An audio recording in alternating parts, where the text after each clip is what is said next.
Because if he hits you, you're going to die. He's an incredible athlete, and what he has over everybody is power. Francis hits you, you don't get up. Francis hits you, you hit the canvas. He's a scary man. He's the undisputed heavyweight champion of the world. Francis Ngannou is one of the best arguments for carrying a gun. He got that big from working in a fucking sand mine. Oh my God. What it was like growing up. A 10-year-old sand miner from Africa become the scariest man on the planet. I didn't have a good reputation. Was your dad a fighter? Not like a professional fighter, but he was violent, fighting, beating my mom up, beating us up, and that's even how they get divorced. I was able to see the fear in the eye of my mom. One of my goals was to take that fear out of her. I knew something. I don't want to become like my dad.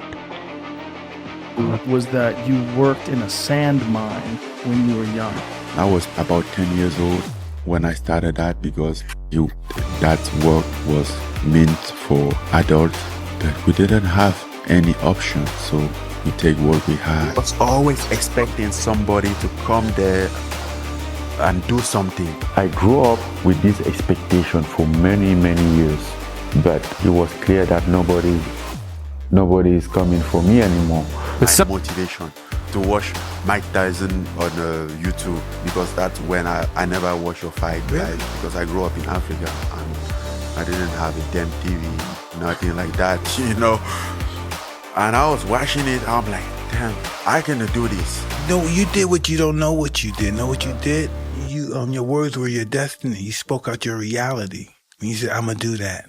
That's what happened to me. I was locked up in a juvenile detention center, and I was like, 12 or 11, I was locked up in a juvenile detention. And we watched the movie The Greatest, and it was cool. And as soon as the lights came on, Muhammad Ali came in. And as soon as he came in, everybody lost. I mean, the staff, the guards, the police, everybody lost. And I want to be like him. First thing I said, I want to be like him. I didn't know I was going to do it, but I said, I want to be like him. The personality of a person, the ways of a person, the thoughts, the deeds, the actions, it's all based around his heart. For what is a man? A man is his heart. I was a dreamer. I was very ambitious. People around thought I was going crazy. Like, what the hell? You are not for that class of life. You have to be like a farmer, like your dad, and you can't do it. I'm like, why?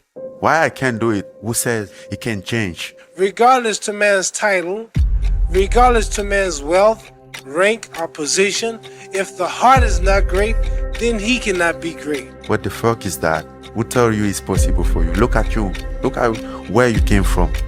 But if the heart is great, that man remains great under all circumstances, rich or poor, large or small. So does the heart that makes one large or small. I just have to change the situation. I just have to be something else. I believe that I can make my own destiny. I told you, I'm the real champion. I told you, I'm the champion of the world. I'm the best ever. I'm the most brutal and vicious and most ruthless champion there's ever been. There's no one can stop me. All of you bow. All of our critics call. All of you suckers bow. Lynx is a conqueror. No, I'm Alexander. He's no Alexander. I'm the best ever. There's never been anybody ruthless. I'm Sonny Liston. I'm Jack Dempsey. There's no one like me. I'm from their club. There's no one that can match me. From this moment on, to recognize me as the scholar of boxing. My style is impetuous. My defense is impregnable. And I'm just ferocious. I want your heart. All of you chumps are gonna bow when I whoop him. I'm gonna show you how great I am. So why don't I be the guy coming for myself? A miracle won't happen right now. I went to see my mom. She didn't know why I was there for that long, but I was there because that was my last time before I leave. Then I'm like staring at my mom sometime, like maybe this might be the last time that I'm seeing her, but I have to do this. That's when I decided to leave. Sahara is one of Sahara Desert, yeah. The Sahara Desert, and it's like one of the biggest over there. They just bring a small truck and put your baggage in it. You know, like Toyota Tacoma? Yes, it's gonna be like 25 of you guys in the back. 25 people in a Toyota Tacoma? Yeah. plus your luggage. So Wow. you are not allowed for a lot of luggage. Even water, you don't allowed for certain quantity of water because it takes space. And you are going to the desert and you have to grab the truck so hard so you get cramped. And then, but when you get cramped, you can't let him go, because if you let him go, you fall, and that's it. They won't stop. Let him go is like letting your life go. It's over if I let him go. There is not second chance. I remember there was a girl with a baby. She couldn't do it anymore. She just wanted to throw a baby away. Oh my like God. This how hard it was. Like she couldn't do it, and you can't blame her. The guy just keep holding the baby. They take the baby from her, and they have to hide from radars, because sometimes they are like helicopter flying up there looking, checking if there's something going on, because they know that there is a lot of traffic, not only immigrant, but only like guns and drugs and everything. So they always flying there.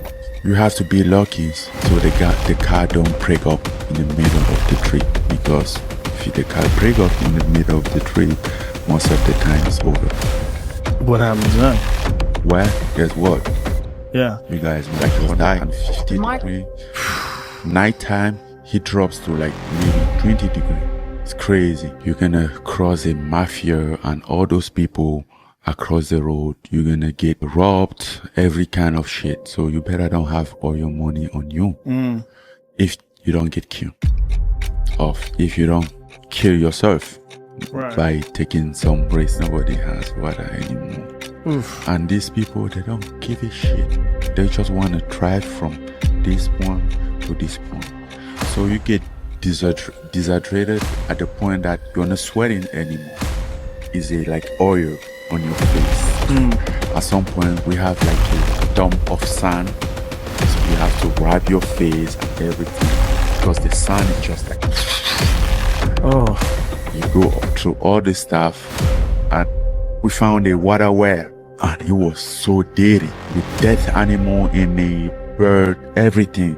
If I don't drink this water, I'm not lasting long. So you drank it. So you drink it.